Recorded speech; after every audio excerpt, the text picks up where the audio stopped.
Hi, I'm Madison Holmes. And I'm MayCee Holmes. And you're watching Holmes². Oh my God. Every time. Okay. Just let us know when you guys get tired of it. We probably won't do anything about it.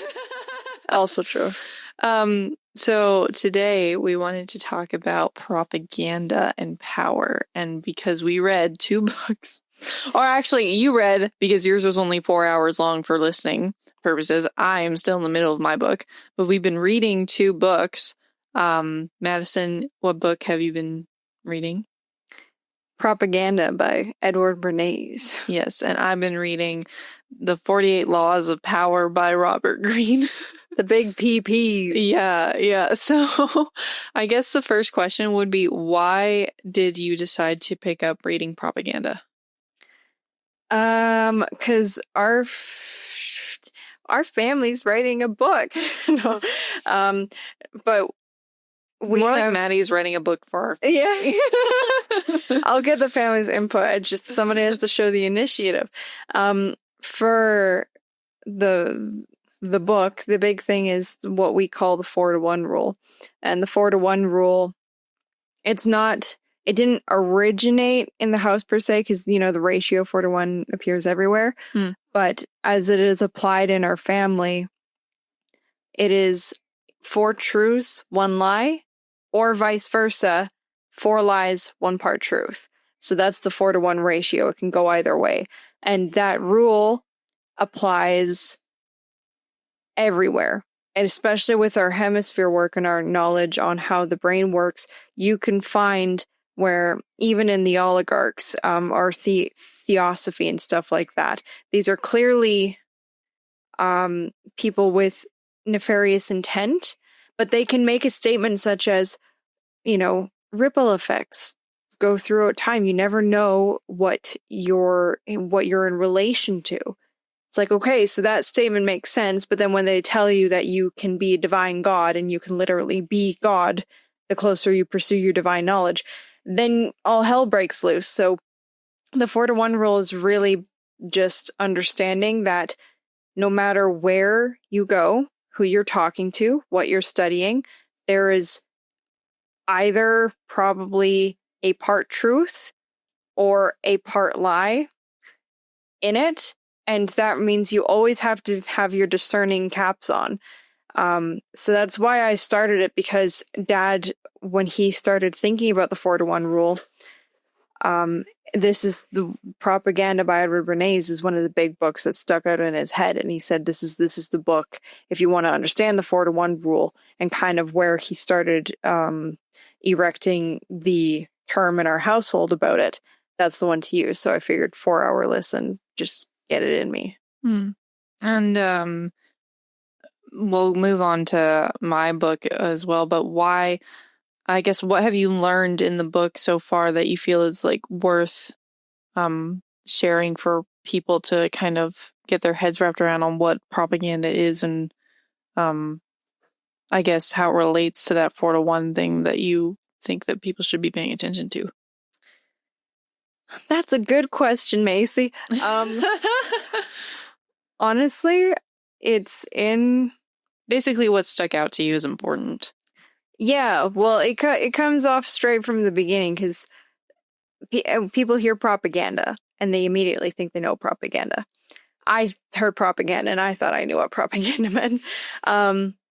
But because of our work on the hemispheres, you know that just like the word consequences doesn't inherently mean a negative. We hear the word consequences and we think, oh, that's a negative thing. But just like a ripple from a pond, a drop in the water, there's nothing evil about a ripple. It's a consequence of the drop in the water. So this same rule applied for propaganda. When I hear it, and when most people hear it, they think of how they get manipulated by propaganda.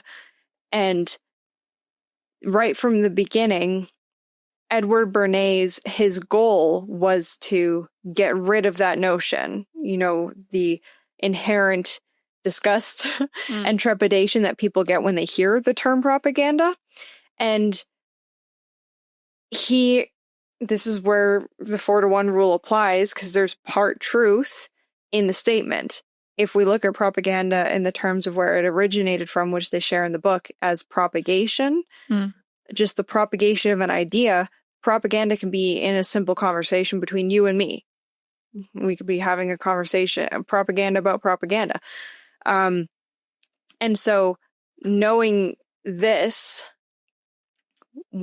that's part of the thing that really stuck out is the fact that his goal about showing propaganda as not inherently a bad thing, it's just a consequence of sharing ideas, which even in our freedom communities and such, one could argue we use propaganda to share the anti-climate agenda, to show the a population agenda and how that's debunked, and we have our own version of propaganda to do the thing.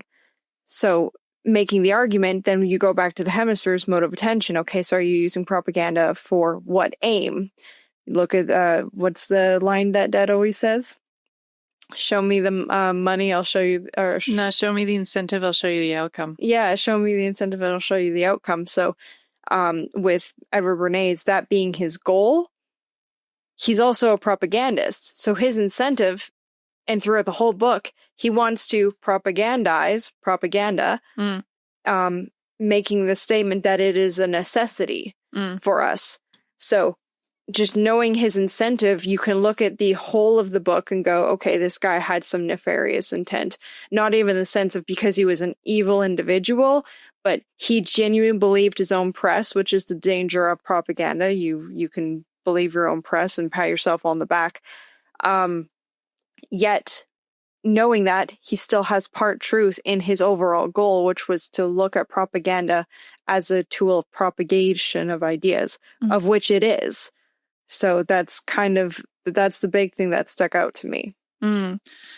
This plays a lot into the book that I read / am reading, because in it, the argument is that there are multiple ways in which people try to achieve power through various means of manipulation.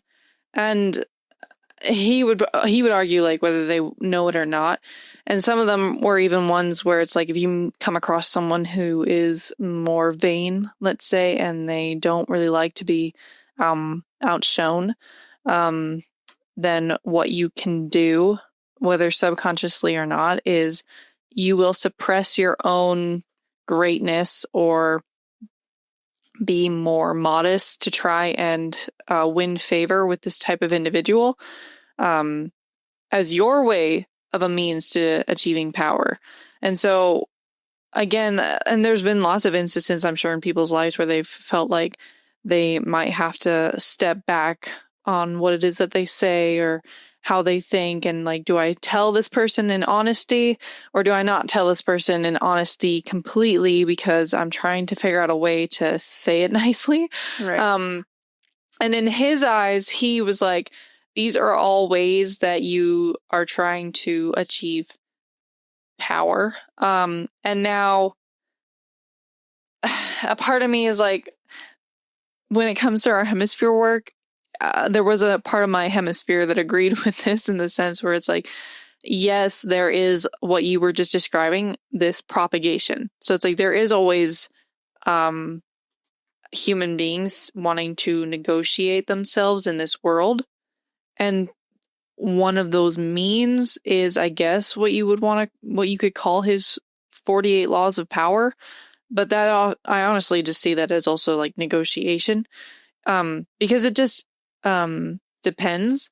Because sometimes on the kind of negotiation. On the kind of negotiation.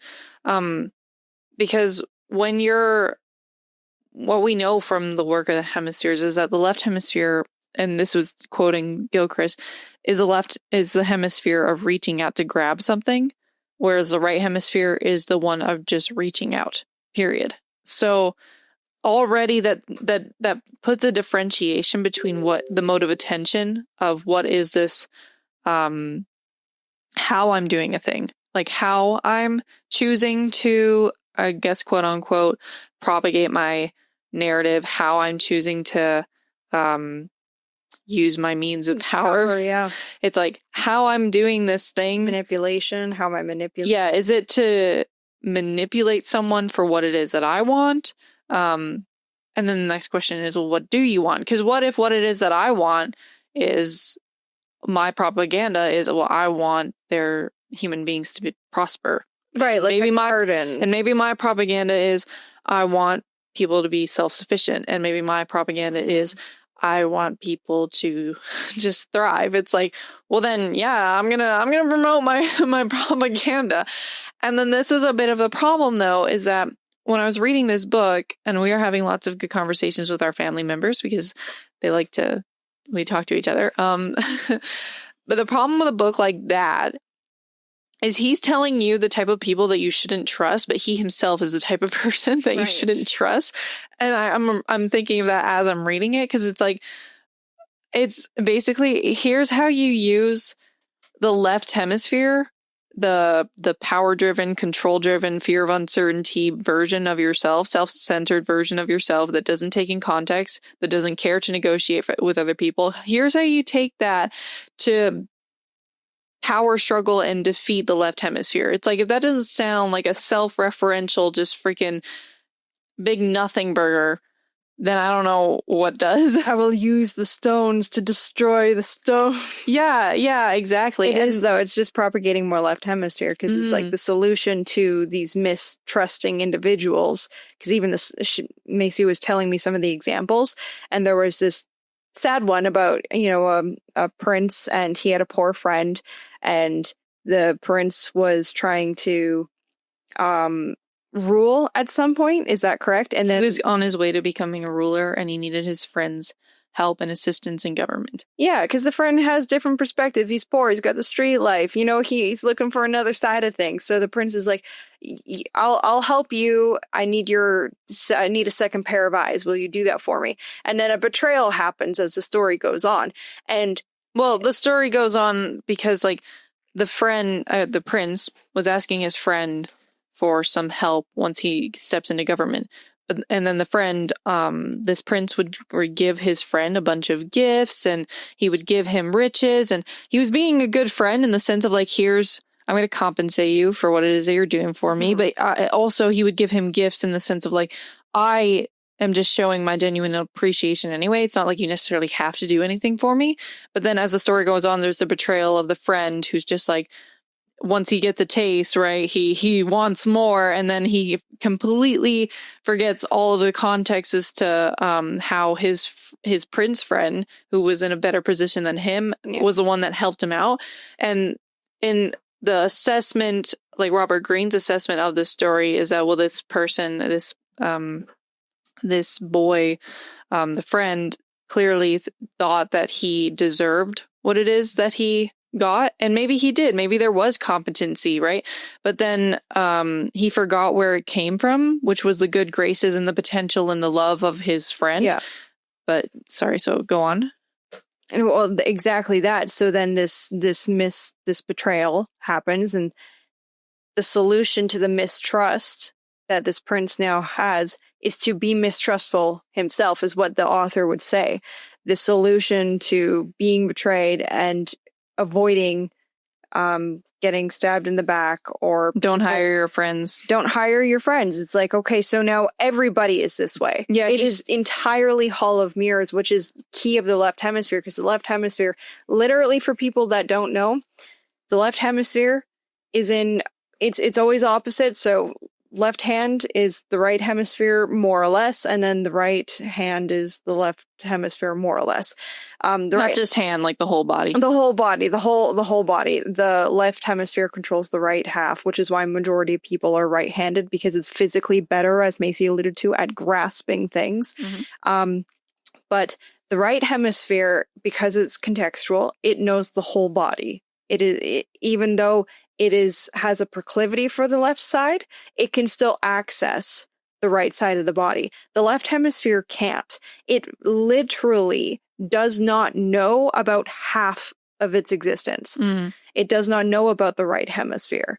it can't fathom it. So in these stories, when we refer to this power struggle and this mistrust in these people as left hemisphere in the Hall of Mirrors, is because the left hemisphere not knowing anything other than itself, literally speaking, then all you get is a Hall of Mirrors. You just get you upon you, and a great embodiment of this, or a pop reference for the youngsters out there, is Matrix, Agent Smith. Mm-hmm. He just wanted more me, and that is the epitome of the left hemisphere. Yeah. I forgot how that related to what we were talking about entirely. What I was gonna say is, when I'm thinking of the book and I'm thinking of the self-referential system in the Hall of Mirrors that you're alluding to, it's like it's almost like now you're creating a bit of a psychopic, is that a word? I hope that's a word. A psychopic society, because if you're reading that book as a young person, perhaps you're starting to think that like that's all the negotiations in life, is someone's trying to manipulate me, to achieve whatever it is they want to achieve, and I have to be good at being able to manipulate them for me to achieve what I want to achieve. And it does create mistrust. I mean, we were just talking about the fact that it's like there is, in our household, we also kind of say where it's like people do have agendas, so you do have to bear that in mind.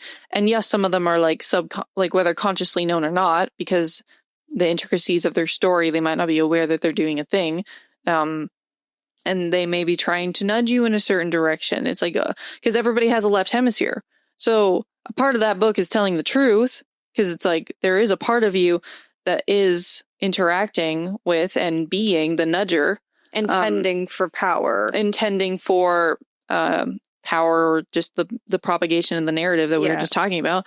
But then there was but it creates a bit of a psychotic mentality though, because now it's the game of power, right? And then that's what you're creating, instead of, well, what about the game of collaboration? Right? Like, it's like, what about the game of legacy, of investing into potential?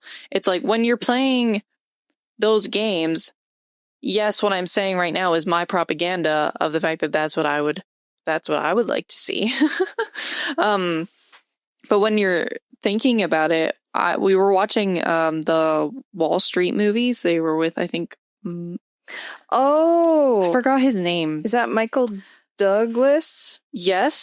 Yes, I think so. I just know him as like Hank Pym. We were watching those movies, and one of the characters, the young characters, is kind of looking up to this Wall Street big corporate character, and he's a hustler, and you want to talk about game of power, well, there you go. But he was saying, asking the question, when would it be enough? When would you reach an amount of money where it's enough? And then most of the big corporate guys, their answer was, there's never enough. Like, more, I'll just keep going. Like, what are you talking about?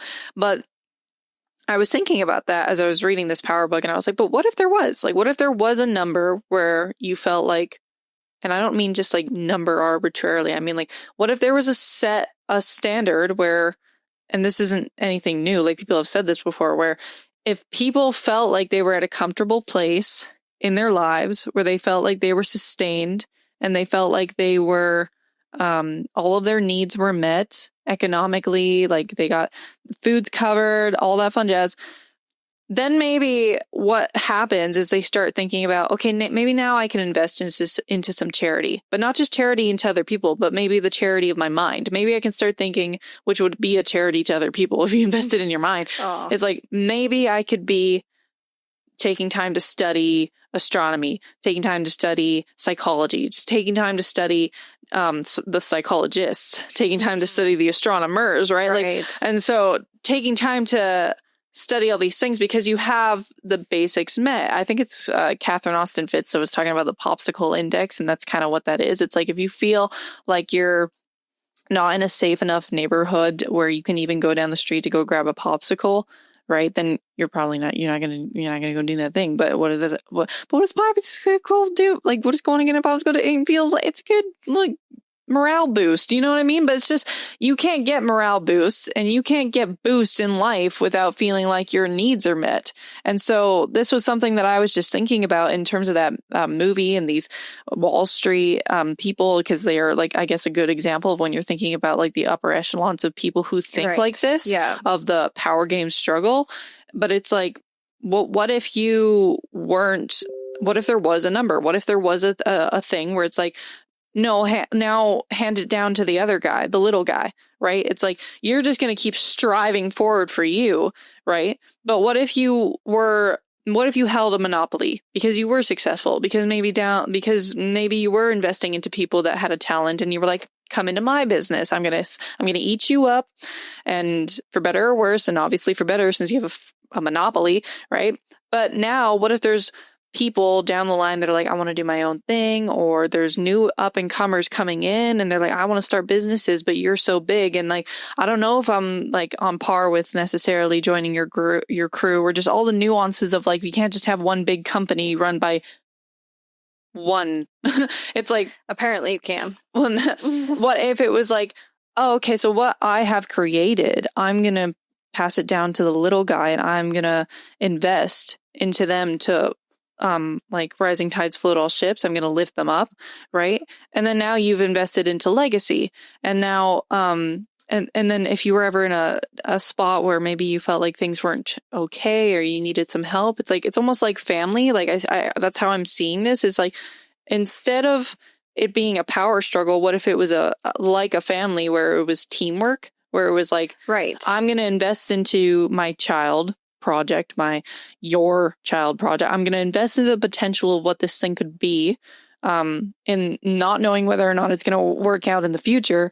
But I'm doing it out of love. I'm doing it out of, maybe because there's trust, because I've done my own work in education, because I've done this thing, so I have the experience to take a look at when I see the potential, and this is just what I think. Well, right? It's openness to the other, which even in the propaganda book, you know, the argument that I alluded to at the beginning, where some people could look at the freedom movement, or I don't even want to say conservatives, because liberal, conservative, NDP is such a false dichotomy, especially today. If you want to talk about propaganda, let's talk about the propaganda about the political parties.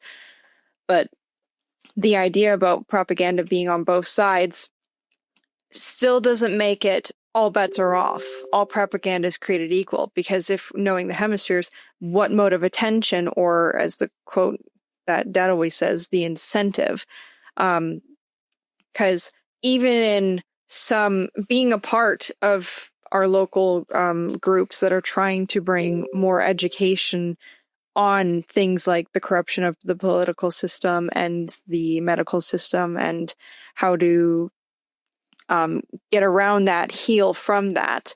Here in Alberta, we have invited the opposition every time to participate. That's not straight propaganda. Propaganda in the sense of we're still propagating what we believe and the idea that we have our fundamental roots based on, but we're not static and we're not unwilling to hear the other side. So it's not a closed system, also, which would be the left hemisphere. It is still an open system. We have tried to reach out our hand, as you alluded to, that reaching out with an open palm is the realm of the right hemisphere. Funny that I use my left hand intuitively. But that openness has still been in the movement. So although the oligarch could, and the person writing your Robert Greene, is that his name? Robert Greene would look at the propaganda book of Edward Bernays and say, see, his propaganda, your propaganda, it's all just the power play, whoever can get a hold of, get on top of one another. And yet our groups still have that right hemisphere mode of attention of openness to the other person, which is why it's an educational movement. It is an educational organization. All of the groups that are around Alberta specifically, anyway. It's not an echo chamber. No, it's not an echo chamber. Whereas propaganda, in the sense of the left hemisphere, which could also be what Edward Bernays was doing, even maybe not knowingly all the time. But that's propaganda for the sake of Hall of Mirrors. You believe wholeheartedly in your position and you don't want the opposition. So even in propaganda, just like what you were saying, in that power of propagation, mode of attention, which hemisphere has its say on a thing, which one is. Well, that and the nuances as well. Like when some of the scenarios that he paints in this book, and I can't go through all of them because we don't have the time, but as I'm listening to them, it could be as simple as well as like how it goes is he literally goes interpretation, and which hemisphere do we know is the primary hemisphere for interpreting things, right? Analysis, apart right. from like analyzing. You're stepping outside of the actuality to go and say, this is what I think is what's going on. I'm gonna re-experience the experience. Yeah, it doesn't mean that that's the experience. Yeah, it's your re-experience of the experience, literally. So then what he does is he does his re-experience of the experience, and how he interprets these scenarios. I'm like, well, what if that's not the case? Like, what if this person, you want to say they pulled a power move, and it's like, maybe they pulled a power move in part, hence why we can't ignore the 4-to-1 rule. Mm-hmm. But what if it was like, they changed the mind? Right. Like, what if there was a degree of resonance and truth that struck into this person, and they were like, oh wow, like, okay, like, then I'm going to do what you want to do because you clearly have shown that you know what you're talking about. It's like, whatever happened to when that happens? And I mean, like, I know we don't subscribe to the whole statement of like, trust the experts, but it's like, but don't negate the experienced, you know what I mean? So I was just thinking of those things in the sense of the nuances of how the actual negotiation happened. No, he was just thinking about how the means to the end, but not how the negotiation of the means to the end happened. Yeah. Well, and that's the tough thing about even talking. I alluded to the political leaders, though. Some really good thinkers like Alex Craner or Tom Luongo have made. They look at geopolitics. They are looking at international levels of government and how it plays out, and recognizing that even democracy is not as blatantly innocent and forgiving as we're led to believe here in the West specifically. You know, democracy is our prized possession, and yet people, especially watching this, if anybody who's been watching the Iron Wire Daily report for a while and listening to Will, you'll know of that compilation of all of the mainstream news channels going, this is extremely dangerous to our democracy. I mean, that alone should get you going, okay, so if these people are taking democracy and using it as this very valuable thing in the zeitgeist and the Overton window of us as the plebs, then we need to take a second look at what is so valuable and precious about our democracy. Well, why would knowledge be a threat to democracy? Right, exactly. That's not democracy then, you know what I'm saying? Like, that's not... Yeah, and that's the one thing that more and more people are starting to look, and this isn't to say that they're, you know, the monarchy is the way to go, or even that republics always work, because it's complicated. Leaderships, the time that you're working with, the culture that you're trying to work with, but looking at democracy as a tyranny of the majority has been this idea coming out more. And you look at leaders like Lincoln in the past who were considered, they got called dictators because of certain decisions that they made in spite of the public. And especially when people would understand nowadays, when there's so much effort to subvert the minds and the narrative, that how can you this is why education is so important. If your populace isn't educated, how are we going to differentiate the 4-to-1 rule? How are we going to make the right decisions? How do we look at a leader and expect them to take in all of our opinions if we haven't done our due diligence and research? So that's a very something to consider even when looking at leaders and expecting them to listen to who. You know, there's brain here and a brain in their skull. So are we all doing the due diligence to know that there's power plays in our own minds, let alone on the big global scale, and then there's propaganda that they're trying to tote and we're trying to tote? You got to look at and discern each and all of these different things. Yeah, and we only have 30 minutes, so I'll Yes. make this brief, but I think that you have to also pay attention to what's like physically going on. Like that's something that we aren't taught to look out for, because if we were taught to look out for it, well, propaganda might not do a very good job of being propaganda. Yeah, right. And what Maddie was talking about with that education aspect of it, it's like that people don't really understand or see that really could be a good solution, because there are those who in industries feel like all of this is downstream of bigger problems, right? And then they're like, how are we supposed to tackle big pharma, right? It's like maybe someone dealing in the hospitals might look at the health patients and go like, I wouldn't be having to deal with this if it wasn't for vaccines, if it wasn't for pharmaceuticals, if it wasn't for bad parenting, if it wasn't for so much, and add a bunch of psychology on top of that sandwich. But it's like, then what they're going to be going like, well, what are we supposed to do? Take down the freaking pharmaceutical mafia? Like how, like that's not going to happen in my lifetime. Right. And it's like, well, what if actually what we had was, again, like kind of what I was referring to before, which is like,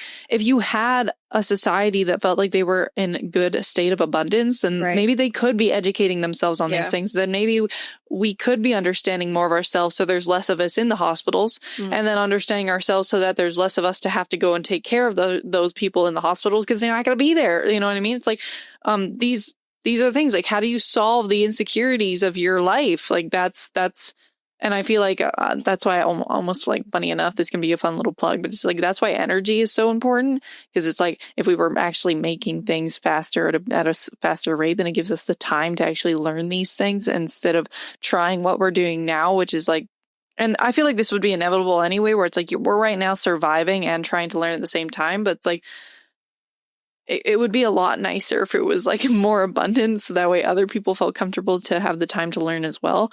But those are just some last remarks that I had. I think that one last thing is that we have to, when I was talking about the fact that you have to pay attention to the actions, it's like that is the facts, because I don't care about how many power tactics it is that people are manipulating on each other. I don't care about the fact that if there's power plays happening and counter moves and measure moves, and that's sometimes a bit of the thing that we see in even the freedom community, is sometimes people will find their own excuses to justify why their leader that they have faith in is doing a thing, because maybe they're trying to, like Ninja Turtle freaking all of the imperialists, and so they're trying to just logic their way. But it's part of me goes like, look at their policy and look at what's physically going on in the world, okay? Because something even I would look at is that there's people still getting like bombed in Yemen right now under Trump. So,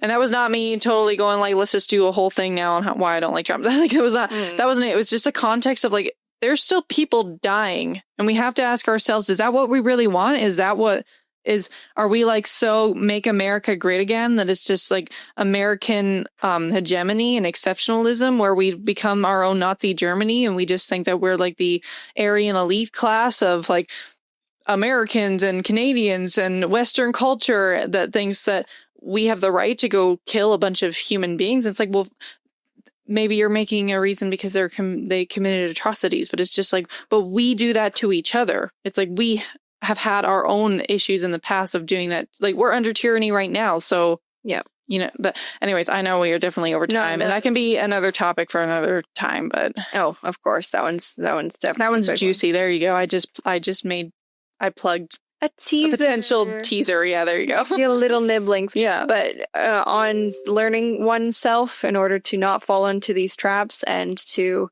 see the 4-to-1 rule, see where there is either 4 parts true to 1 lie, where you got to pinpoint the lie, or maybe there's 4 lies, but 1 piece of truth that you ought not to dismiss.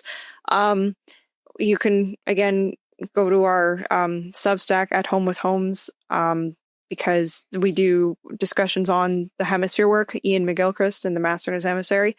And then you'll hear us talk about the 4 to 1 rule a lot, because that needs to be talked about, because people need to understand how their own function works. That way that we can navigate and find ourselves out of this cesspool and sludge that we find ourselves in today. So pretty much, yeah. Forgive the 5 minutes over. Till next time, this has been At Holmes. Holmes². Jeez, I was thinking of our own Substack. Hold on, ready? This has been Holmes².